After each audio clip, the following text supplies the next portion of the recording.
प्रधान जिला एवं सत्र न्यायाधीश जिला विधिक सेवा प्राधिकार अध्यक्ष पूर्णिया कन्हैया जी चौधरी ने 13 सितंबर 2025 को होने वाले राष्ट्रीय लोक अदालत को लेकर एक प्रेस वार्ता का आयोजन किया। उन्होंने बताया कि यह राष्ट्रीय लोक अदालत व्यवहार न्यायालय के साथ साथ धमदाहा, बायसी व बनमनखी अनुमंडलीय न्यायालय में आयोजित की जाएगी। उन्होंने राष्ट्रीय लोक अदालत में लंबित सामान्य प्रकृति के मामले एवं अन्य सुलहनीय योग्य ज़्यादा से ज़्यादा मामले का निष्पादन का निर्देश दिया। वहीं 13 सितंबर को आयोजित होने वाले राष्ट्रीय लोक अदालत से संबंधित नोटिस को समय पर तामील करने व दिशा निर्देश को लेकर अवर न्यायाधीश सह सचिव जिला विधिक सेवा प्राधिकार सुनील कुमार ने जिले के सभी थाना अध्यक्षों के साथ आवश्यक बैठक की।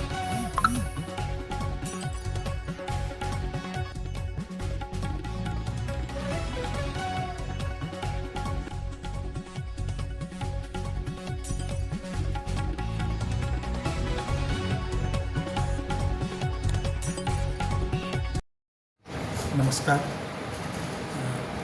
हम पूर्णियावासी को सूचित करना चाहते हैं कि इस वर्ष का तीसरा राष्ट्रीय लोक अदालत 13 सितंबर 2025 को आयोजित होने वाला है। हर लोक अदालत की भांति इस लोक अदालत में भी जो प्री लिटिगेशन और कोर्ट केसेस के मामले हैं उसको आपसी समझौता के आधार पर, सुलह के आधार पर समाप्त कराने का एक सुनहरा अवसर आप लोगों के समक्ष है। हम लोग इस लोक अदालत में मुख्यतः जितने भी कंपाउंडेबल आपराधिक मामले हैं उस पर बढ़ चढ़ करके आप लोगों से आह्वान करेंगे कि आकर के उसमें हिस्सा लें और जो लिटिगेशन का लंबा प्रोसेस है उससे बचते हुए एक सुलह के आधार पर, समझौता के आधार पर आपसी भाईचारा कायम करते हुए सुलह कर इस मामले को समाप्त करें। इसमें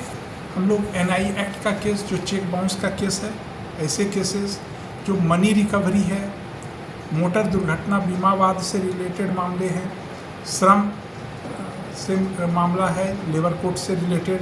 बिजली बिल, पानी बिल, टेलीफोन बिल, वैवाहिक जो मामला है, मैट्रिमोनियल डिस्प्यूट, उसमें तलाक को छोड़कर या ऐसा जहां कानूनी पक्ष आ जाता है, कानूनी बात पर न्यायालय को अपना मत देना होता है, ऐसे मामलों को छोड़कर बाकी मामले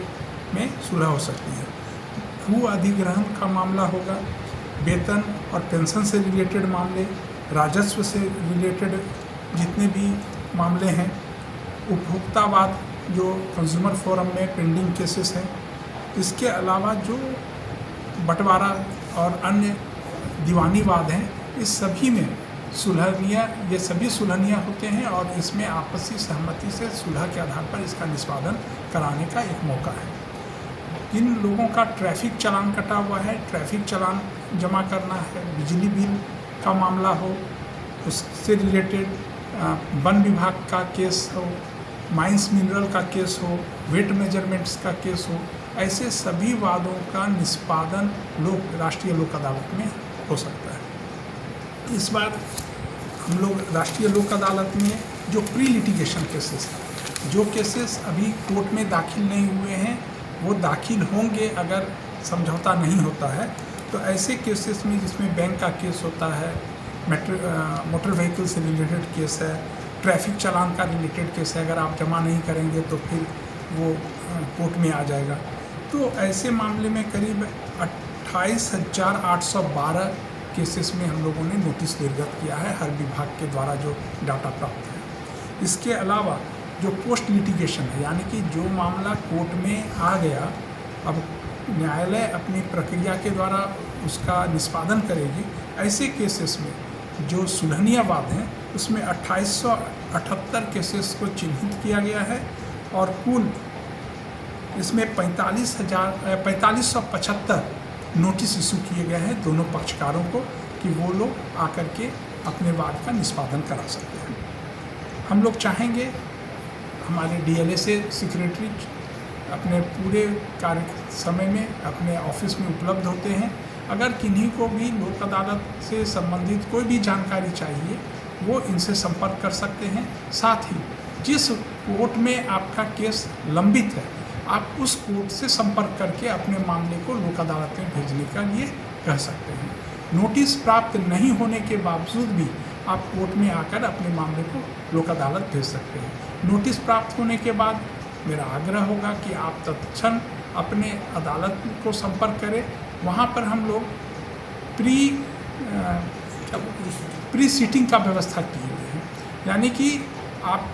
दोनों पक्षकार को एक जगह मिलेगा जहां आप दोनों बैठेंगे, अपने मुद्दों पर बहस करेंगे, बातें करेंगे और सुलह का समझौता के आधार पर सुलह तक पहुंचेंगे। इसमें न्यायालय आपको मदद करेगा। तो मेरा आग्रह है, सबसे आह्वान है कि ज़्यादा से ज़्यादा संख्या में आप लोग लोक अदालत में उपस्थित होकर अपने वाद का निष्पादन कराएं और लंबी विधिक प्रक्रिया से बचें। दूसरी बात कि लोक अदालत में जो मामला सुलह होता है वो मामले का अपील नहीं होता है, ये अंततः निष्पादन है। इसमें किसी भी पक्षकार का हार नहीं होता है, दोनों पक्षकार जीतते हैं और जो सौहार्दपूर्ण वातावरण और पूर्व का जो भाईचारा था वो पुनः कायम होता है। साथ ही आपको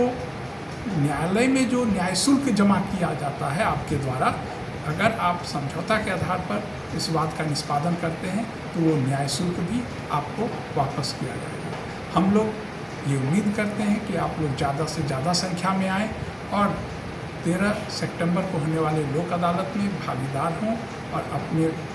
केसेस का सुलह के आधार पर निष्पादन कराएं।